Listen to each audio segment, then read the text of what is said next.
was like, do you really think it's important?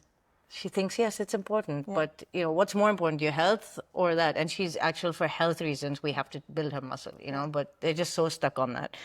That's something that's widely missing from the Indian diet. Yes. Let me go there. So, also I feel nowadays people also have just roti and sabzi. There's also going to be missing beans and dals, honestly speaking, on a lunch plate. Because most of them are working, they have a packed lunch, they want to make it really like lesser dabbas and stuff like that.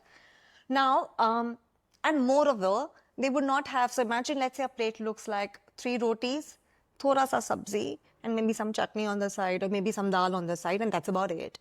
Absolutely inadequate.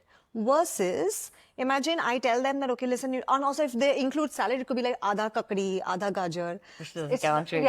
I tell them don't eat it.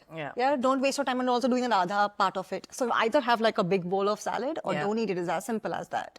Because fiber better have a volume to it to make all the impact. It's pointless. So coming back, an Indian meal, usually, yes, too many rotis or any kind of other grain. It could be the rice as well.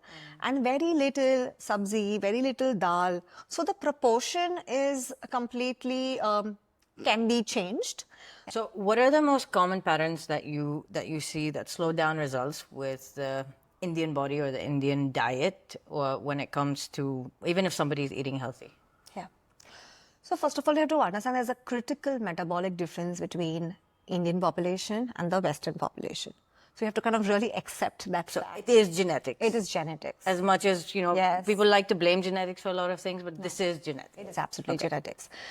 I mean, there are so many researchers which state that Indians, might have the same BMI, but they will have extra visceral fat as compared to the Westerners. We can see that on the streets. Everyone's got a big belly, especially the men. Yeah, that's what.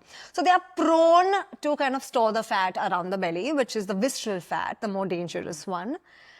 So there is a genetic predisposition for sure as compared to any other Westerners. And this is because of the famine in our ancestry? Absolutely right. Yeah. And that's why we call it, we have a very nice term to it. It's called, so basically thin outside, fat inside, phenotype. Yeah. So very common in the Indians, especially the South Asians actually. So what we are saying is that even if you eat the same amount of food, the same calories of food, Indian population is going to be reacting to it differently in the form of glucose response.